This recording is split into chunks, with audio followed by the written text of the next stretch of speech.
Hi everyone, welcome back to Techyonicals. कैसे हैं आप सब? आई थिंक अच्छे होंगे। आज मैं आप सबके लिए अगेन एक बहुत इंपॉर्टेंट टॉपिक लेके आई हूँ।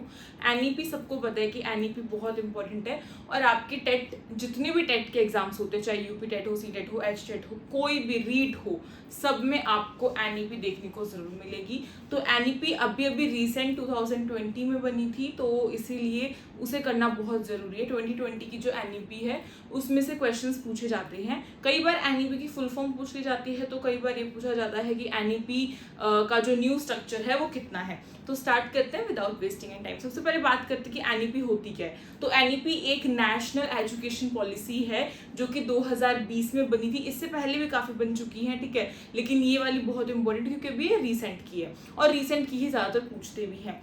तो ये जो एनईपी है ये हमारी बच्चों के लिए, जैसे जो स्कूल्स होते हैं उसमें बनाई जाती है, स्कूल्स के लिए बनाई जाती है कि जिससे स्कूल्स का जो डेवलपमेंट है वो हो सके। जो प्राइमरी के स्कूल्स हैं, सेकेंडरी के स्कूल्स हैं, उन सब में किस किस तरीके से हमें वर्क करना है, टीचर्स के एजुकेशन पे किस तरीके से बात करनी है, इन सब चीज़ों के बारे में एनईपी में डिस्कशन होता है। तो एनईपी जो एक नेशनल एजुकेशन पॉलिसी होती है, ठीक है, ये जो पॉलिसी है ये 2020 में बनी थी। ये चीज आपको याद रखनी है। अब ये किसकी कमेटी में बनी थी, तो ये चीज मैं आपको बता दूं कि ये बनी थी डॉक्टर के कस्तूरी रंगन की कमेटी में। तो ये नाम आपको याद रखना है कि डॉक्टर कस्तूरी रंगन की कमेटी में नेशनल एजुकेशन पॉलिसी 2020 की बनी थी, ठीक है। ये बस इतना, मतलब जो जो चीजें मैंने लिखी हुई है बस वही चीजें आपको याद रखनी है। मैं ज्यादा डिटेल में ऐसे नहीं करा रही हूँ क्योंकि उससे क्या होता है कि फिर बहुत लोग डेफिनेशंस के पीछे भागते हैं, किसने क्या बोला। अब ये देखो, इन सब चीजों में से कोई क्वेश्चन आता नहीं है। जो मेन टॉपिक्स होते हैं वही आपको करके जाने इंपॉर्टेंट है। तो वही चीजें आप देख सकते हैं कि डॉक्टर के कस्तूरी रंगन की कमेटी से जो है हमारी एजुकेशन पॉलिसी बनी थी। इतना आपको याद रखना है। अब इसमें जो है किस चीज के ऊपर बात की गई थी, इस एजुकेशन पॉलिसी में बात की गई थी कि 2 करोड़ से भी ज्यादा या 2 करोड़ तक जितने भी बच्चे हैं उनको बैक टू स्कूल, यानी कि जिन बच्चों का स्कूल छूट चुका है उनको बैक टू स्कूल लाया जाए, उनका स्कूल जो है वो कंप्लीट कराया जाए, उसके ऊपर वर्क किया जाए। तो 2 करोड़ से भी ज्यादा बच्चों के लिए इसकी बात की गई थी नेशनल एजुकेशन पॉलिसी में। अब ये जो है इसमें एक और चीज आपको देखने को मिलेगी, MHRD, ministry of human resource and development.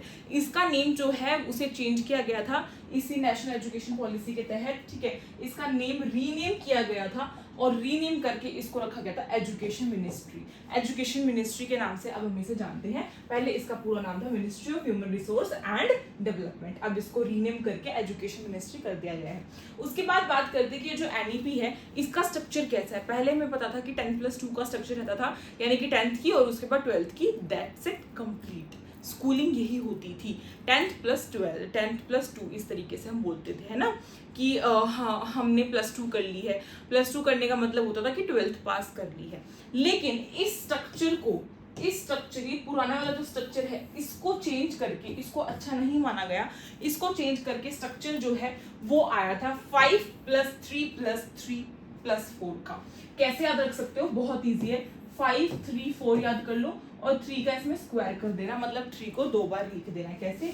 5+3+3+4। अब ये जो स्ट्रक्चर आया था नया, इसके बारे में पूरा डिटेल में बताऊंगी अभी आपको। ये स्ट्रक्चर बहुत इंपॉर्टेंट है, इसमें से क्वेश्चन पूछा जाता है, हमेशा ही पूछेगा कि न्यू स्ट्रक्चर जो है वो किस तरीके से बना है, ठीक है, किस तरीके से, उसमें क्या क्या चीजें इंपॉर्टेंट है और कौन सा था, फाउंडेशन क्या थी, हर चीज मतलब कुछ ना कुछ वो इस तरीके से पूछ ही लेता है। तो यहाँ पे जो है इस जो एनईपी थी, एनईपी में मेन चीजें किसके ऊपर फोकस किया गया था, तो फोकस किया गया था टीचर की एजुकेशन पर, कि टीचर की एजुकेशन जो है वो अच्छी होनी चाहिए। टीचर्स को सेमिनार्स में भेजा जाएगा, टीचर्स को ट्रेन किया जाएगा ताकि वो अच्छे तरीके से जो हमारा स्ट्रक्चर है उसके ऊपर वर्क कर सके। अभी स्ट्रक्चर ऐसे तो नहीं बनाते दिखाने के लिए, इसमें कुछ ना कुछ वर्क करना जरूरी। तो पहले स्ट्रक्चर को समझते हैं। ये जो न्यू एकेडमिक स्ट्रक्चर था इसमें जो है यहाँ पे आपको देखने को मिलेगा सबसे पहले फाउंडेशन, जो कि 5 साल का होगा बच्चे का। फाउंडेशनल स्टेज वो होती है जो कि 5 साल की रहेगी, जिसमें बच्चे के फाउंडेशन यानी कि बेसिक्स पर काम किया जाएगा, जिसमें आपकी बाल वाटिका आती है ना, जिसमें छोटे बच्चों की जो क्लासेस, आंगनवाड़ी, बाल वाटिका। तो 3 साल तक इसमें देखो 5 जो साल है उसको 2 में डिवाइड किया गया है, 3 और 2 में, ठीक है। इसको टोटल 5 लिखा गया है। ये है हमारी फाउंडेशनल स्टेज। इसमें से सबसे पहले जो 3 साल हैं, शुरुआती 3 साल जो है वो बाल वाटिका या फिर आंगनवाड़ी के होंगे, जिसमें जो एज ग्रुप है वो 3 से 6 रहेगी, ठीक है। जिसमें जो एज ग्रुप है वो 3 से 6 साल तक की रहेगी, ये चीज याद रखना। उसके बाद जो बाकी के 2 साल है उसमें बच्चा अपनी क्लास फर्स्ट और सेकंड करेगा, जिसमें एज ग्रुप जो है 6 से 8 साल तक की रहेगी, जिसमें एज ग्रुप 6 से 8 साल तक की रहेगी। ये हो गए हमारे 5 साल पूरे। ये है हमारी फाउंडेशन, सबसे पहली वाली फाउंडेशनल स्टेज। फाउंडेशन आप इसको ऐसे भी याद रख सकते हो, FPMS। FPMS ऐसे भी पूछता है वो कि फाउंडेशन, प्रेपरेटरी, मिडल और उसके बाद सेकेंडरी स्टेज जो है इसमें सबसे पहले कौन सी होती है, फिर इसे स्टेप वाइज लगाओ, या फिर इसमें टोटल कितने ईयर्स की बात की गई, फाउंडेशनल जो स्टेज है उसमें टोटल कितने ईयर्स हैं, इस तरीके से। तो सबसे पहले हमारी स्टेज है फाउंडेशनल स्टेज, जो कि 5 साल की होती है, जिसमें से 3 साल जो होते हैं वो बाल वाटिका के होते हैं और बाकी के जो 2 साल होते हैं वो आपकी क्लास फर्स्ट एंड सेकेंड की होते हैं। एज ग्रुप आपको याद रखना है, बाल वाटिका की 3 से 6 साल और फर्स्ट और सेकेंड क्लास की 6 से 8 साल। ये बात भी बोली गई थी एनईपी में, ये बात आप हमेशा ध्यान रखना कि अब जो हमारी एनईपी आई थी उसमें ये चीज़ें बोली गई थी 2020 के एनईपी में, कि जैसे जो बच्चे जो हैं जिन्होंने अपना स्कूल छोड़ दिया है आधी ही एजुकेशन लेके और ऐसे उन्होंने किसी भी कारणवश अपना स्कूल छोड़ दिया है, तो उनकी जो क्लास स्टार्ट कराई जाएगी वो उनकी एज के अकॉर्डिंग कराई जाएगी। ऐसा नहीं होगा कि अगर कोई बच्चा जो है, अगर कोई बच्चा 8 साल का है तो उसे बाल वाटिका में बिठाएं, नो, 8 साल के बच्चे को हम सेकेंड क्लास में ही बिठाएंगे, सेकंड क्लास में ही बिठाएंगे, ठीक है, जिसमें मतलब जहां वो स्टैंड करता है अपनी एज के अकॉर्डिंग, और बाकी सब कुछ कवर करने की जिम्मेदारी किसकी है, टीचर्स की, ऑब्वियसली हम सबकी, ठीक है। तो ये चीज आपकी फर्स्ट फाउंडेशनल स्टेज जो है वो रहेगी 5 साल की। उसके बाद प्रेपरेटरी स्टेज आएगी। प्रेपरेटरी स्टेज जो है वो आपकी रहेगी 3 साल की, जिसमें कि आपके क्या होंगे, 3 साल की जो एज आपकी स्टेज है उसमें आपके 8 से 11 साल तक के बच्चे आएंगे, ठीक है। और ये जो है प्रेपरेटरी स्टेज है, यानी कि 3rd to 5th class, 3rd to 5th class के बच्चे जो है प्रेपरेटरी स्टेज के अंदर आ जाएंगे। इसमें बच्चे जो है एक्टिविटीज के थ्रू और इंटरेक्टिव क्लासरूम्स वगैरह होंगे, प्ले करेंगे, प्ले वे के थ्रू सीखेंगे, ठीक है, और मल्टी सेंसरी का इस्तेमाल किया जाएगा। तो ये छोटी छोटी चीजें तो आपको वैसे भी पता होंगी।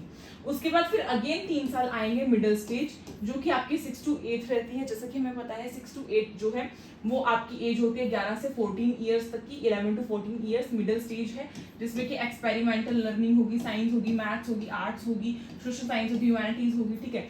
उसके बाद आपकी आती है सेकेंडरी स्टेज, जो कि 4 साल की होगी। अब ये 4 साल वाली जो आपकी एज है, स्टेज है, उसमें जो है क्लास 9th to 12th तक का ही हमें कराया जाएगा, जिसमें 14 to 18 एज ग्रुप रहेगा।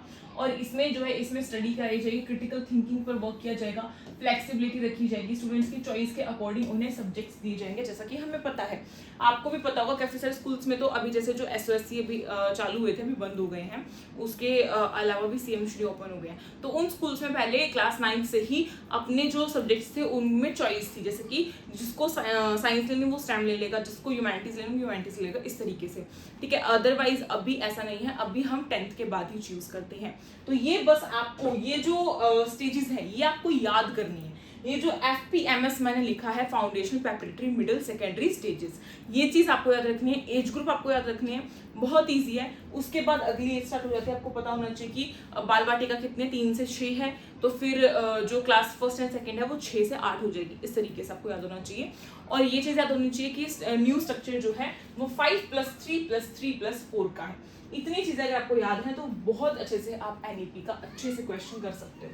इसमें जो है लैंग्वेज पर भी काम किया जाएगा, यानी कि बच्चे की मदर टंग में पढ़ाया जाएगा, प्लस में इंग्लिश वगैरह में पढ़ाया जाएगा, ठीक है। जो आपको पता है कि हमारा लैंग्वेज का कितना होता है, वो चीज़ आप मुझे कमेंट सेक्शन में बताएंगे। और अगर आपको क्लास अच्छी लगी हो तो लाइक कीजिए, साथ ही साथ कमेंट करके बताना कि कैसी क्लास लगी है। इसमें जो है इंक्लूसिव जो चीज़ें उस पर वर्क किया जाएगा, यानी कि स्पेशल बच्चों को और नॉर्मल बच्चों को दोनों को ही एक ही क्लासरूम में पढ़ाया जाएगा। ये चीज़ NEP में भी बात हुई थी और ये चीज़ RPWD एक्ट में भी बात हुई थी। आगे आपको पता होना चाहिए कि इसमें जो है 21st सेंचुरी स्किल की चीज़ें आपको सीखने को मिलेंगी बच्चों को, ठीक है। जो 21वीं सदी की चीज़ें वो सीखने को मिलेंगी। क्या क्या इसमें आपको याद करना है, जैसे हमारी CDP होती है, CDP, वैसे आपको याद रखना है CDP, इसको याद कर लो, CDP, और इसी के अकॉर्डिंग आपको चलना है। जो 21st सेंचुरी स्किल्स है वो कौन कौन सी है, क्रिटिकल थिंकिंग की, C से बात की है, क्रिटिकल थिंकिंग, बच्चों की क्रिटिकल थिंकिंग पे वर्क किया जाएगा। उसके बाद D से है डिसीजन मेकिंग, बच्चों को डिसीजन मेकिंग सिखाया जाएगा। और पी से है प्रॉब्लम सॉल्विंग पे भी वर्क किया जाएगा। तो एनईपी ऐसी कुछ खास जो है मुश्किल नहीं है, मुझे नहीं लगता कि बहुत ही मुश्किल है और कर ही नहीं सकते। इसके क्वेश्चंस इतने भी मुश्किल नहीं आते हैं, बस आपको छोटी छोटी चीजें जो है वो याद रखनी है। मेटाकॉग्निशन के ऊपर बात की गई थी। मेटाकॉग्निशन का मतलब होता है थिंकिंग अबाउट थिंकिंग, कि जो जिस थिंकिंग पे बात कर रहे हैं उसी की थिंकिंग करना, थिंकिंग अबाउट थिंकिंग की ही थिंकिंग करना, ठीक है। और इसमें जो 360 डिग्री का असेसमेंट की बात की गई थी, ठीक है, 360 डिग्री की असेसमेंट की। 360 का मतलब होता है पूरा एक सर्कल, यानी कि अगर ये यहाँ से शुरू हुआ है, पॉइंट यहाँ से शुरू हुआ है, तो यहीं पे आगे पूरा ये खत्म हो जाएगा। ये होता है 360 डिग्री का सर्कल, पता होगा हम सबको। तो ये जो है इसी पे असेसमेंट करना है, मतलब कि इसमें जो है सेल्फ असेसमेंट भी होगा। सबसे पहले सेल्फ असेसमेंट, बच्चा खुद से सेल्फ असेसमेंट कर सकता है, पीयर असेसमेंट कर सकता है उसके बाद, और उसके बाद टीचर असेसमेंट भी होता है। तो ये ऐसे ही पूरी साइकिल चलेगी, मतलब पहले सेल्फ असेसमेंट, फिर पीयर असेसमेंट, फिर टीचर असेसमेंट, फिर अगेन सेल्फ असेसमेंट, और ऐसे ही पूरी साइकिल जो है वो चलती जाएगी। तो आज की इस क्लास में आपको एनईपी का काफी कुछ कॉन्सेप्ट मैंने सिखा दिया है। इसके पार्ट 2 में इसके आगे की बात करेंगे। तब तक के लिए अगर लाइक कीजिए, शेयर कीजिए, सब्सक्राइब कीजिए, और हाँ, साथ ही साथ टेलीग्राम ग्रुप की लिंक ज्वाइन कर लीजिए, इंस्टाग्राम आईडी ज्वाइन कर लीजिए, फॉलो कर लीजिए, लिंक आपको डिस्क्रिप्शन बॉक्स में मिल जाएगी। और thank you so much for watching this video, stay tuned.